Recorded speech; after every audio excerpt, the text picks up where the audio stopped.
আচ্ছা দেখুন তো এই বাচ্চাটাকে চিনতে পারেন কিনা। যদি আপনি 90s এর মানুষ হন তাহলে অবশ্যই এই বাচ্চাটাকে চিনতে পারবেন। আজকের গল্প নিয়ে আসলে খুব বেশি কিছু বলার নেই, কারণ এই মুভিটা দেখেননি এমন মানুষ হয়তো খুব কমই পাওয়া যাবে। এই বেবিস ডে আউট নামের মুভিটার সাথে জড়িয়ে আছে আমাদের অনেক অনেক স্মৃতি। ছোটবেলায় এই বাচ্চাটার হাস্যকর সব কাজ কারবার দেখে হাসতে হাসতে পেটে খিল লেগে যেত আমাদের সবারই। তো চলুন আজকে এই মুভির এক্সপ্লেনেশনের মাধ্যমে ছোটবেলার স্মৃতিটাকে একটু মনে করা যাক। গল্পটা আমেরিকার শিকাগো শহরের এক বিখ্যাত ধনী পরিবারের, আর এই পরিবারেই রয়েছে আমাদের সবার আদরের এই ছোট্ট বাচ্চাটা। আদর করে তার বাবা মা তাকে বিঙ্ক নামে ডাকে। তাকে দেখার জন্য তার বাবা মা গিলবার্টিন নামে এই মহিলাকে রেখেছে। বিঙ্ক কিন্তু সবসময় অ্যাডভেঞ্চার অফ বিবিবো নামের একটা ছোট্ট গল্পের বই পড়তে পছন্দ করে। গিলবার্টিন সবসময় তাকে এই বইটা পড়ে শোনাতো। বইটা প্রতিদিন শুনতে শুনতেই তার প্রায় 100 বারের উপরে এই বইটার গল্প শোনা হয়েছে। বিঙ্কের মা ল্যারিনের খুব শখ সে তার ছেলের ছবি নিউজ পেপারে খুব বড় করে ছাপাবে, তাই সে শহরের এক বড় ফটোগ্রাফারকে ফোন করে ভাড়া করে। কিন্তু 3 জন চোর মিলে সেই ফটোগ্রাফারকে বেঁধে রেখে নিজেরাই ফটোগ্রাফার সেজে বেবি বিঙ্কের বাড়িতে চলে যায়। বাড়িতে এসে মিসেস ল্যারিনকে দেখে চোরদের দলের প্রধান তার সামনে এসে বলে, আমি মিস্টার চার্লি, এই শহরের সবচেয়ে ফেমাস ফটোগ্রাফার। আপনার বাচ্চাটা তো খুবই কিউট। এই বলে সে বেবি বিঙ্ককে কোলে নিতে চায়। তখন বেবি বিঙ্ক তার জায়গা মতো একটা লাথি মারে। যেহেতু সেই ফটোগ্রাফারকে ল্যারিন আগে কখনোই দেখেনি, তাই সে তাদেরকে দেখেও বুঝতে পারে না যে তারা ছদ্মবেশে এসেছে। সে তাদেরকে আসল ফটোগ্রাফার ভেবে বেশ প্রশংসা করতে থাকে। কিছুক্ষণ ফটোগ্রাফারদের মতো অভিনয় করার পর চোরদের দলের প্রধান, যার নাম এডি, সে ল্যারিনকে বলে, আপনার বাচ্চাকে কিছুক্ষণ একটু আমাদের সাথে একা ছেড়ে দিন। আপনি এখানে থাকলে সে বারবার আপনার দিকে তাকিয়ে থাকবে, আর এতে তার ছবি বেশি ভালো আসবে না। আর সেই সাথে আপনি যে জামাটা পরে আছেন এটাতে আপনার সৌন্দর্য ঠিকমতো প্রকাশ পাচ্ছে না। আপনার নিশ্চয়ই এর চেয়ে আরো অনেক ভালো জামা আছে, আপনি সেগুলোর মধ্য থেকে একটা ভালো জামা পরে আসুন। এডির কথা শুনে ল্যারিন তার বাচ্চাকে একা রেখে তাড়াহুড়া করে উপরের রুমে চলে যায় নিজের জামা কাপড় চেঞ্জ করার জন্য। গিলবার্টিন যাওয়ার আগে তাদের বেবিকে বইটা দিয়ে বলে, বেবি বিং যদি কান্নাকাটি করে তাহলে তাকে এই বইটা পড়ে শোনাবেন, তাহলে সে শান্ত হয়ে যাবে। এদিকে সবাই চলে যাওয়ার পর তারা 3 জন বেবি বিংকে জানালা দিয়ে গাড়িতে করে নিয়ে পালিয়ে যায়। পালিয়ে যাওয়ার সময় তারা বেবি বিংকে শান্ত করার জন্য একটা বই নিজেদের সাথে নিয়ে যায়। অন্যদিকে মিসেস ল্যারিন যখন তার জামা কাপড় বদলে নিচে আসে তখন সেখানে এসে দেখে কেউই নেই, আর টেবিলের ওপর একটা কাগজে লেখা আছে, আমরা আপনার ছেলেকে কিডন্যাপ করেছি, ভালো চাইলে পুলিশকে জানাবেন না। এদিকে বেবি বিঙ্কের বাবা মিস্টার কটওয়েলের কাছেও একটা চিঠি পৌঁছে যায়, যেখানে লেখা, মিস্টার কটওয়েল, আমরা আপনার ছেলেকে কিডন্যাপ করেছি। যদি তাকে জীবিত ফেরত চান তাহলে আজকে ওভালটিন ফ্যাক্টরির পেছনে $50 মিলিয়ন রেখে যাবেন। ওদিকে চোরদের দলের প্রধান এডি আর তার 2 সাগরেদ ভিকো ও নরবি জঙ্গলের কাছে গিয়ে নিজেদের জামা কাপড়, নকল দাড়ি, চুল এবং তাদের গাড়িটাও বদলে ফেলে। তারপর বেবি বিঙ্কে তাদের বাসায় নিয়ে যায়। বাসায় গিয়ে প্রথমেই তারা বেবি বিঙ্কের জামা কাপড় পাল্টানোর কথা চিন্তা করে। তারা কেউই আগে কোনোদিন বাচ্চা পালন করেনি, তাই অনেক কষ্ট করে নরবি বেবি পিঙ্ককে একটা সাধারণ জামা পরায়। এদিকে ভিকো গরম দুধ নিয়ে আসে বেবি পিঙ্ককে খাওয়ানোর জন্য। ভিকো এডিকে জিজ্ঞাসা করে, গরম দুধে বাচ্চার আবার মুখ পুড়ে যাবে না তো? এডি বলে, নিজের চামড়ায় কয়েক ফোঁটা দুধ ঢেলে চেক করে দেখো কতটা গরম। ভিকো দুষ্টুমি করে নরবির টাক মাথায় তখন কয়েক ফোঁটা দুধ ঢেলে দেয়। নরবি গরম দুধে ছ্যাঁকা খেয়ে চিৎকার করে ওঠে, আর এসব দেখে বেবি পিঙ্ক খুব মজা পায় আর হাসতে থাকে। এডি তাদের বলে, বাচ্চাটাকে এখন ঘুম পাড়িয়ে দাও, বাচ্চাটা ঘুমিয়ে গেলে আশেপাশের কেউ সন্দেহ করবে না। নরবি তখন বাচ্চাটাকে পাশের রুমে নিয়ে যায় ঘুম পাড়ানোর জন্য। সে অনেক চেষ্টা করে বেবি বিংকে ঘুম পাড়ানোর, কিন্তু কোনোভাবে সে তাকে ঘুম পাড়াতে পারে না। সে তার সামনে নাচ গান করে, কিন্তু তাতেও কোনো কাজ হয় না। তখন পাশের রুম থেকে এডি বলে ওঠে, বাচ্চাটাকে সেই গল্পের বইটা পড়ে শোনাও তো, তাহলে হয়তো সে ঘুমিয়ে যাবে। কিন্তু নরবি ছিল অশিক্ষিত, সে ঠিকমতো পড়তেও পারতো না, তাই কোনো মতে ভাঙা গলায় সে বই পড়ে শোনাতে শোনাতে সে নিজেই ঘুমিয়ে পড়ে। এদিকে মিসেস ল্যারিনের বাসা থেকে পুলিশকে খবর দেওয়া হয়। পুলিশের সাথে বেশ কিছু গোয়েন্দা অফিসারও তাদের বাসায় আসে এবং বিভিন্ন জিনিসপত্র হাতে নিয়ে পরীক্ষা করতে থাকে। পুলিশ মিসেস ল্যারিনকে আপাতত বাইরে যেতে নিষেধ করে। অন্যদিকে নরবি ঘুমিয়ে যাওয়ার কারণে বেবি বিঙ্ক নিজেই নিজের বই খুলে দেখতে থাকে। বিঙ্ক তখন বাইরে তাকিয়ে 2টা কবুতর দেখতে পায়। সেই সাথে সে বইয়ের পাতা উল্টে বড় বড় 2টো কবুতরের ছবিও দেখতে পায়। তাই সে বইয়ের গল্পের মতো অ্যাডভেঞ্চার করার জন্য নিজেই হামাগুড়ি দিতে দিতে বিছানা থেকে নেমে কবুতরটার পিছু পিছু যাওয়া শুরু করে। এদিকে এডি আর ভিকো পাশের রুমে বসে টিভি দেখছিল। তাদের বেবি বিঙ্কের দিকে কোনো খেয়ালই নেই। বিং সেই কবুতরটাকে ফলো করতে করতে সিঁড়িতে একদম বাসার ছাদে উঠে যায়। ছাদ থেকে ভাঙা কাচের অংশ দিয়ে নিচের দিকে তাকিয়ে থাকে সে। তখন বিঙ্কের মুখ থেকে কয়েক ফোঁটা লালা এসে এডির ঘাড়ের উপরে পড়ে। এডি আর ভিকো প্রথমে বুঝতে না পারলেও পরে উপরের দিকে তাকিয়ে দেখে বিং ছাদের উপর থেকে তাদের দিকে তাকিয়ে আছে। তারা সাথে সাথে গিয়ে নরবিকে জাগিয়ে তোলে। তারপর বিংকে ধরার জন্য আবার ছাদে চলে যায়, কিন্তু বিঙ্ক আবার কবুতরের পিছু করতে করতে একটা বড় কাঠের পাটাতনের উপর উঠে পড়ে। এরপর হামাগুড়ি দিতে দিতে সে পাশের ছাদে চলে যায়। এডি যখন বিংকে ধরতে আসে তখন সে পাটাতনে আঘাত খেয়ে ওখানে পড়ে যায়। ভিকো তখন রেগে গিয়ে ওই পাটাতনটাকে নিচে ফেলে দেয়। অন্যদিকে বেবি বিঙ্ক মনের আনন্দে হামাগুড়ি দিতে দিতে ইচ্ছা মতো সামনের দিকে এগিয়ে যেতে থাকে। ভিকো আর নরবি কোন রকমে এডিকে সোজা করে দাঁড় করায়। তারপর তারা তাকে বলে, আমাদের এখান থেকে লাফ দিয়ে পাশের বিল্ডিং এ যেতে হবে, কারণ বাচ্চাটা ওদিকেই চলে গেছে। তারপর তারা 1, 2, 3 বলে লাফ দিয়ে পাশের বিল্ডিং এ চলে যায়। মাথায় আঘাত পাওয়ার কারণে অ্যাডি তাদের সাথে লাফ দিতে পারে না, সে সাথে সাথেই নিচে পড়ে যায়। বেবি বিং ততক্ষণে হামাগুড়ি দিয়ে একটা বাসার ভেতরে ঢুকে পড়েছে। সে বাসার দরজায় হাত দিয়ে শব্দ করতে থাকে। সেই বাড়ির মহিলা এসে দরজা খুলে দেয়। ঠিক তখনই কুরিয়ার সার্ভিসের ডেলিভারি বয়ও সেই বাসায় এসেছিল। তাই সেই মহিলা বেবি বিংকে দেখতে পায় না। বাচ্চাটা তাদের পায়ের নিচ দিয়ে হামাগুড়ি দিয়েই বাইরে বের হয়ে যায়। সে সরাসরি গিয়ে লিফটের উপরে পড়ে, আর তখনই লিফটটা চালু হয়ে যায়। এরপর বেবি বিং নিচে চলে আসে। এদিকে ভিকো নরবি এসে দেখে অ্যাডি আধমরা হয়ে নিচে পড়ে আছে। তারা তাকে টানাটানি করে কোনো রকমে দাঁড় করায়, আর ওই সময় বিং তাদের পেছন দিয়ে চলে যায়। বিং পাশে একটা নীল রঙের বাস দেখতে পায়, যেটা দেখে তার বেবি বউয়ের সেই নীল রঙের বাসটার কথা মনে পড়ে যায়। তারপর সে হামাগুড়ি দিয়ে সেই বাসটায় উঠে পড়ে। বাসটা যখন ছেড়ে দিয়েছে তখন তারা তিনজন দেখতে পায় বিং বাসে করে চলে যাচ্ছে, আর তারা সাথে সাথে সেই বাসটাকে ফলো করার জন্য নিজেদের গাড়ি নিয়ে বাসটার পিছনে ধাওয়া করে, কিন্তু ঠিকমতো বাসের পিছনে লেগে থাকতে পারে না। তারা কয়েকবার অন্য পথে চলে যায়, আর তারপর তারা বাসটাকে হারিয়ে ফেলে। অন্যদিকে বাসের ভেতরে এক মোটা মহিলা বিংকের সামনে একটা ঝুড়ি রাখে। বিং ঝুড়ির মধ্যে কি আছে সেটা দেখতে গিয়ে ঝুড়ির ভিতরে ঢুকে যায়। বাস থামলে মহিলা ঝুড়িতে কি আছে তা না দেখেই বেবি বিংকে সহ ঝুড়িটা নিয়ে বাস থেকে নেমে পড়ে। এদিকে চোরের দল শেষ পর্যন্ত বাসটাকে খুঁজে পায়। নুরবি দৌড়ে এসে বাসটাকে চেক করতে শুরু করে, কিন্তু সে কোনোভাবেই বেবি বিংকে খুঁজে পায় না। আর এরই মধ্যে মোটা মহিলাটা ভিকোর সামনে দিয়ে চলে গেলে ভিকো সে ঝুড়ির মধ্যে বেবি বিংকে দেখতে পায়। তারপর তারা তিনজন মিলে সেই মহিলাটাকে ফলো করতে থাকে। সেই মোটা মহিলা একটু পরেই টের পেয়ে যায় যে ওই তিনজন তাকে ফলো করছে, তাই সে সাথে সাথে নিজের ঝুড়ি রেখে তাদেরকে মারতে শুরু করে। ঝুড়িটা মাটিতে রাখার কারণে বিং ঝুড়ি থেকে নেমে আবার হামাগুড়ি দিয়ে চলতে শুরু করে, আর পাশের একটা শপিং মলে ঢুকে পড়ে। এই শপিং মলে যারা শপিং করতে আসতো তাদের বাচ্চাদের জন্য আলাদা বেবি কেয়ার ইউনিট ছিল।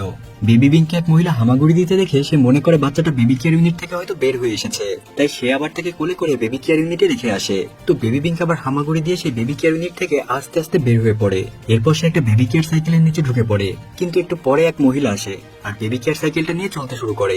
কিছু দূর গিয়ে মহিলাটা থেমে গেলে বেবি বিংক আবার সেখান থেকে বের হয়ে চলে আসে। বাইরে তখন একজন মহিলা সাংবাদিক বাচ্চাটা হারিয়ে যাওয়ার সম্পর্কে একটা নিউজ রিপোর্ট করছিল। বেবি বিংক তার পায়ের নিচ দিয়ে মাইক্রোফোনে তার পেঁচিয়ে কোনোভাবে সেখান থেকে চলে আসে। অল্প সময়ের জন্য তাকেও টিভিতে দেখানো হয়, কিন্তু কেউই সেটা লক্ষ্য করে না। তো চোর তিনজন পাশে দাঁড়িয়ে বাচ্চাটাকে কিভাবে খুঁজে পাবে সে বিষয়ে কথা বলছিল। তখন তারা টিভির দিকে তাকিয়ে বুঝতে পারে বাচ্চাটা তাদের আশেপাশেই আছে। এদিকে বেবি বিংক একটা ট্যাক্সি দেখে তার বেবি বউয়ের একটা ট্যাক্সির ছবির কথা মনে পড়ে যায়। ট্যাক্সির দরজাটা খোলাই ছিল, তাই সে হামাগুড়ি দিয়ে চলতে চলতেই সেই ট্যাক্সির ভেতরে উঠে পড়ে। ওই ট্যাক্সির যাত্রীরা তাকে দেখতে না পেয়ে তার পাশে কিছু জিনিসপত্র রেখে দেয়, ফলে সে আবারও ঢাকা পড়ে যায়। ট্যাক্সি ছেড়ে দেওয়ার পরপরই এডি কোনোভাবে ট্যাক্সির ভেতরে বাচ্চাটাকে দেখতে পায়। ট্যাক্সিটা তার গন্তব্যে পৌঁছানোর পর যাত্রীরা সেখানে নেমে যায়, আর বেবি বিংক এক ফাঁকে সেই ট্যাক্সি থেকে নেমে যায়। সে ট্যাক্সি থেকে আস্তে করে বের হয়ে যায়। সে বের হয়ে সামনে চিড়িয়াখানা দেখতে পায়, আর এটা দেখে তার মনে পড়ে যায় তার বেবি বউয়ে হুবহু এমন একটা চিড়িয়াখানা ছিল। তাই সে রাস্তার মধ্যে হামাগুড়ি দিয়ে সেই চিড়িয়াখানার দিকে যাওয়া শুরু করে। এদিকে চোর তিনজনও ট্যাক্সিটাকে ফলো করে সেখানে পৌঁছে যায়। তারা দেখতে পায় যে ব্যস্ত রোডের মধ্য দিয়ে বেবি বিংক চিড়িয়াখানার ভেতরে ঢুকে যাচ্ছে। বিংক অনেক ছোট হওয়ার কারণে গাড়ির নিচ দিয়ে খুব সহজেই চলে যেতে পারছিল, কিন্তু চোর তিনজন কিছুতেই রাস্তা পার হতে পারছিল না।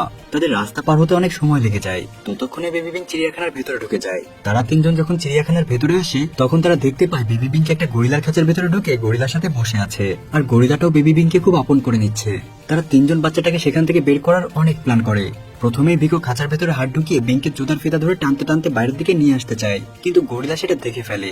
তখন গরিলাটা রেগে গিয়ে খুব জোরে ভিকোর হাতে একটা ঘুষি মারে, যার ফলে ভিকোর হাত মুচকে যায়। তারপর নরবি একটা বড় লাঠি নিয়ে বিংকে বের করার চেষ্টা করে, কিন্তু এবারও গরিলা তাকে আচ্ছা মতো মেরে দেয়। কিছুক্ষণ পর বিংক আর গরিলা ঘুমিয়ে যায়, আর এবার অ্যাডি নিজেই বেবি বিংকে বের করার চেষ্টা করে, কিন্তু বিংকে বের করার সময় গরিলার ঘুম ভেঙে যায়।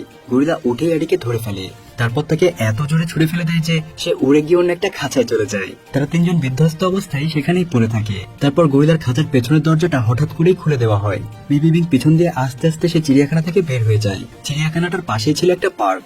বেবি বিংক হামাগুড়ি দিয়ে সেই পার্কের ভেতরেই ঢুকে পড়ে। তাকে দেখে একটা মহিলা বিংকের কাছে এসে তার মায়ের কথা জিজ্ঞাসা করে। বিংক পাশে তাকায়, সেখানে অন্য একটা মহিলা বসে বই পড়ছিল। সেই মহিলাকে বিংকের মা মনে করে অন্য মহিলাটা সেখান থেকে চলে যায়। বিংক তখন হামাগুড়ি দিয়ে পার্কের ভেতর ঘুরতে থাকে। এদিকে বিংকের কিডন্যাপ হওয়ার খবর নিউজ পেপারেও ছাপিয়ে যায়। বিংকের মা তখন কান্নায় ভেঙে পড়ে। ওদিকে চোর তিনজন বেবি বিংকে খুঁজতে খুঁজতে সেই পার্কে এসে পড়লে তারা তাকে দেখতে পায়। বিংক তাদের দেখে একটা টানেলের ভেতর ঢুকে যায়, কিন্তু ছোট্ট বিংকে তারা টানেলের ভেতর থেকে ধরে ফেলে। তারপর তারা তাকে কোলে নিয়ে বাসায় যাওয়া শুরু করে। গাড়ির কাছে যাওয়ার আগে তারা দেখতে পায় তাদের গাড়ির কাছে দুজন পুলিশ অফিসার দাঁড়িয়ে আছে। তারা ভয় পেয়ে পার্কের একটা বেঞ্চে বসে পড়ে, আর বিংকে তাদের কোলে বসে একটা কোট দিয়ে তাকে ঢেকে রাখে। পুলিশরা তাদেরকে দেখে তাদের কাছে আসে, তারপর তাদেরকে জিজ্ঞাসা করে ওই গাড়িটা কার। তখন তারা বলে ওইটা আমাদেরই গাড়ি।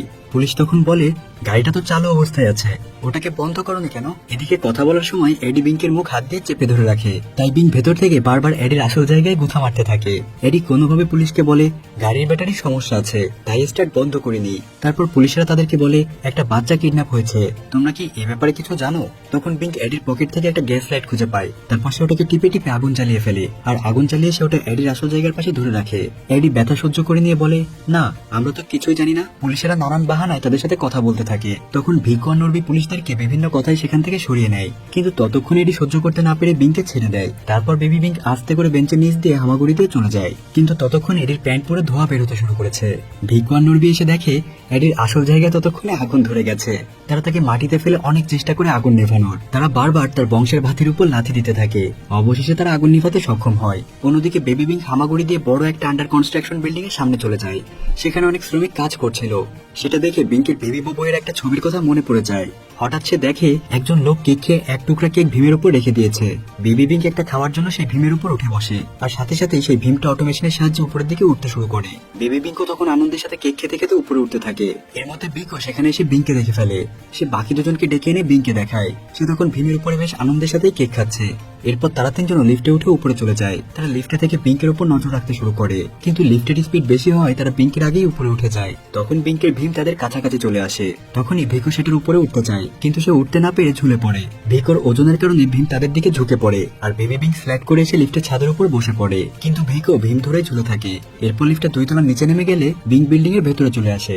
এদিকে এডি নরবিকে ভিকোকে সাহায্য করার জন্য জোর করে ঠেলে দিলে উল্টো সেও ভিকোর পা ধরে ঝুলে পড়ে। এতক্ষণ বেচারা একা একা ঝুলছিল, এখন নরবি সাহায্য করতে সে মুসিবত আরো বাড়িয়ে দিল। নরবি তখন তার জুতা ধরে ঝুলে থাকতে শুরু করে। কিছুক্ষণ জুতা ধরে ঝুলে থাকতে না পেরে সে নিজেও পড়তে পড়তে একটা কাঠের ভীমের উপর আটকে যায়, আর ভিকো ঝুলে এসে ভেতরে পড়ে যায়। ভিকো আর এডি উঠে বিঙ্ককে খুঁজতে শুরু করে। এদিকে নরবি ওই ভীমে বাড়ি খেয়ে শেষ পর্যন্ত একটা সিমেন্টের ডাব্বাতে গিয়ে পড়ে। পরপর টানা কয়েকবার অ্যাক্সিডেন্ট করায় ভিকো একটা ময়লার ডাব্বাতে গিয়ে পড়ে। দুজনকে দুই দিকে হারিয়ে এডি তখন একাই বিঙ্ককে খুঁজতে থাকে, আর সৌভাগ্যবশত এডি বিঙ্ককে পেয়েও যায়। সে বিঙ্ককে দেখেই বলে ওঠে, আজকে তোকে খাইছি রে বেটা, আমি সারা জীবনে এত কষ্ট করি নাই। একটা পুচকে বাচ্চা হয়ে তুই আমাকে যে ঘুরান ঘুরিয়েছিস, আজকে তোর খবরই আছে। এই বলে সে যখন সামনে আগায় তখন বিঙ্কের মুখের লালার উপর পিছলা খেয়ে সে আবার পড়ে যায়, আর সাথে সাথে একটা হাতুড়ি এসে তার কপালের উপর পড়ে। বেবি বিঙ্ক এসব দেখে হাসতে হাসতে সামনে এগিয়ে যায়।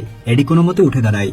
মাথায় আঘাত পাওয়ার কারণে ব্যালেন্স করতে না পেরে সে রং মিক্সড করার একটা মেশিনের সুইচ টেনে দেয়, আর সাথে সাথে উপর থেকে পিচ্ছিল রঙে সে তার সারা গায়ে পড়তে শুরু করে। তার সারা শরীর আঠাতে ভেঙে যায়। সে উঠে আবার ডায়লগ মারতে শুরু করে, তোকে আমি ছাড়বো না পিচ্চি বান্দর, আমি তোকে খুনি করে ফেলবো। কিন্তু সব বলতে বলতে ওই পিছলা জায়গায় সে আবার পড়ে যায়। বিং তখন একটা ক্যারিং লিফট দেখতে পেয়ে তাতেই উঠে পড়ে। তারপর সে সেটাতে করে নিচে নামতে শুরু করে। এডি বিংকে দেখতে থাকে আর বলতে থাকে, আমার টাকা পয়সা সব চলে গেল রে, আমার সব শেষ হয়ে গেল।